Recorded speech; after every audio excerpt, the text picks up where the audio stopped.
ഇത്രയും നാൾ നമ്മൾ എങ്ങനെ ജീവിച്ചിരുന്നുവോ, ചിലപ്പോൾ നമ്മൾ പല തെറ്റുകളും ചെയ്തിട്ടുണ്ടാവാം, ചിലപ്പോൾ നമ്മുടെ മനസ്സിൽ കുറ്റബോധം ഉണ്ടാവാം. എന്നാലും നമ്മൾ അതെല്ലാം മാറ്റി അതെല്ലാം ഉപേക്ഷിച്ച് നമ്മൾ ഈശ്വരോന്മുഖമായി കൂടുതൽ ഈശ്വര വിശ്വാസത്തോടെ നമ്മൾ ജീവിക്കാൻ തുടങ്ങുകയാണെങ്കിൽ ഒരിക്കലും ഈശ്വരൻ നമ്മളെ കൈവെടിയില്ല.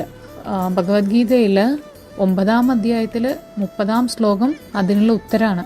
ശ്ലോക പ്രകാരമാണ്: അഭിചേൽസു ദുരാചാരോ ഭജതേ മാമനന്യഭാഗ് സാധുരേവ സ മന്ധ്യവ സമ്യഗ്യവസിതോ ഹിസ.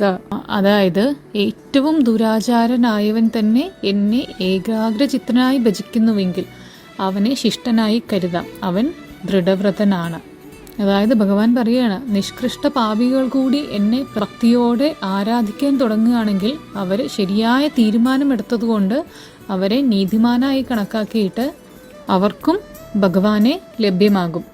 ഇതിനുള്ള ഏറ്റവും വലിയ ഉദാഹരണം തന്നെയാണ് വാൽമീകി മഹർഷിയുടെ.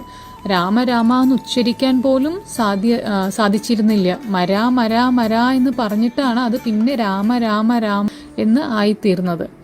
അതിലൂടെ അങ്ങനെ രാമനാമം ജപിച്ച് മോക്ഷം നേടിയതാണ് വാൽമീകി. അപ്പോൾ നമുക്ക് ജീവിതത്തിൽ ഈശ്വര ചിന്ത ഉണ്ടാവാനോ അല്ലെങ്കിൽ ഈശ്വര പ്രാർത്ഥന നടത്താനും ഭഗവത് നാമം ഉച്ചരിക്കാനൊന്നും പ്രത്യേക സമയമൊന്നും വേണ്ട. ഇതുവരെയും നമുക്ക് ചെയ്യാൻ സാധിച്ചില്ല എങ്കിൽ ഇനി അങ്ങോട്ട് ഈ നിമിഷം മുതൽ നമുക്ക് ഭഗവത് സ്മരണയോടുകൂടി ജീവിക്കാം.